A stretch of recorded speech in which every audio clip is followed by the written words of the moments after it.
Hey everybody, Picky Old Gamer here, and I'm going to talk about a little bit of Switch information because it was leaked or put out by Eurogamer, and people are already losing their damn minds over it. The CPU and GPU, central processing unit, and graphics processor unit clock speeds have been revealed, so to speak.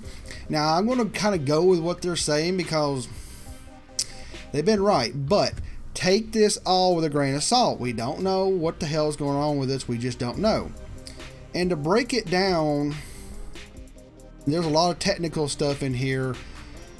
The CPU will stick at 1020 megahertz, or right at a little over a gigahertz, no matter what. The CPU is the main central processing unit. However many cores it's got, it's not going to slow down.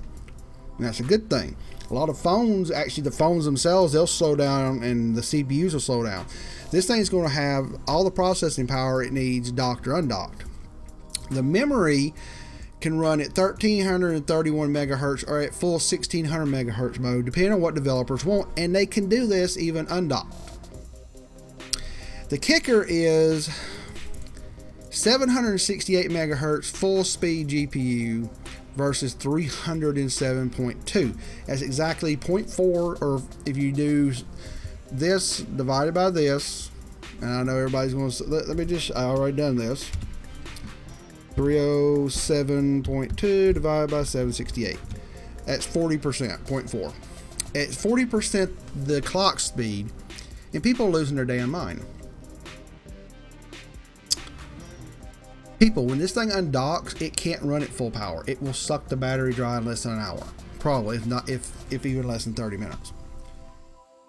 It's going to be a 720p. At least, I don't know if the screen's going to be 720p, but it's going to render in 720p.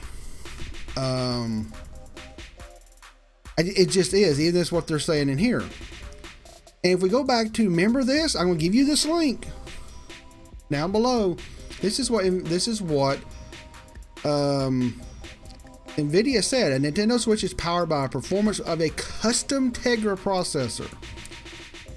It's probably a hybrid between an X1 and X2, I guarantee you.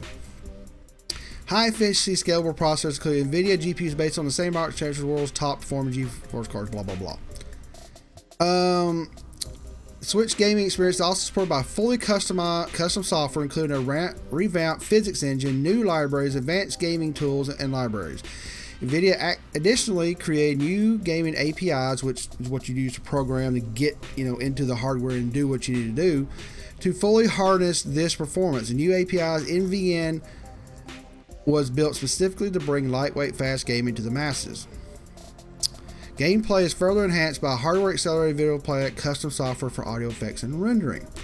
We optimized the full suite of hardware and software for gaming and mobile use cases. This includes custom operating system integration with GPU to increase both performance and efficiency. This thing is not just they're slapping an X1, throwing Android on top of it. It's got custom software and APIs in the operating system to talk almost directly to the chip. And like I said here, and it's going to be in the comment or the description below, it's a custom Tegra chip.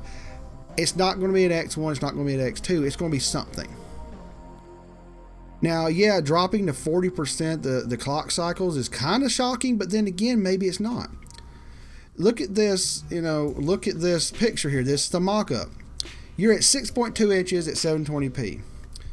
When you render stuff in the background, you're not going to render it the same. There's going to be tricks like rendering, draw distances, fog effects, lighting effects. If your screen is fixed, you can do a lot of tricks to reduce the load, and especially if you're already running in sub 1080p, you're going to have a lot less pull on it. So not having to render Zelda at a bitchin' long distance, because you'd have to sit there and go, I can see that mountain. You don't care. There's a lot of tricks this thing's going to allow them to do. And then when you dock it, boom, goes up to the 40 and 50 inch TV. Oh, I can see that mountain over there. The CPU is not losing speed. The RAM can run at full speed. People need to chill the fuck out. We don't know the chip. We don't know the horsepower. I think it's going to be fine. No, it's not going to match the PS4 and Xbox One. There are people saying, well, they're going to lose a third party support after the first year. That is all contingent on if this thing sells. The Wii sold and it was underpowered as fuck, but if the console sells, third party's there. It's the only hybrid console there is from the big three. Not talking about, like the Shield or anything else. Make your game put on a solid state cartridge again and be able to tell people that you can take your big blockbuster game just slightly tweaked for the Switch's power and it can play anywhere. I think and they start selling tens of millions of this thing, third party support will be here. We won't get the same thing as PS4 and Xbox One. That's fine. Have a PS4 and Xbox One or a PC like I got here if you want to play that. I knew that's the way it's going to be. But this thing is going to do well, I think. So I think everybody needs to calm down a little bit. This is just a clock speed. The CPU doesn't slow down. The GPU slows down a lot, but it makes sense. The memory can be at full speed if need be, and it's all up to the developers. Even this, you see this? A developer can keep this thing gimped or low on 40%, even docked if they don't need it.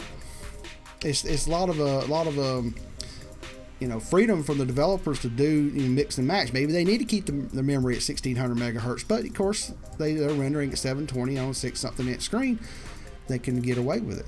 We need to calm down. Just wait for January. I think it's going to be good. So tell me what you think. Comments below. Everything here is on the screen if you want to subscribe and share. But let's just chill out, people. I don't think this is going to be that bad. Let's just wait to see what Nintendo shows us.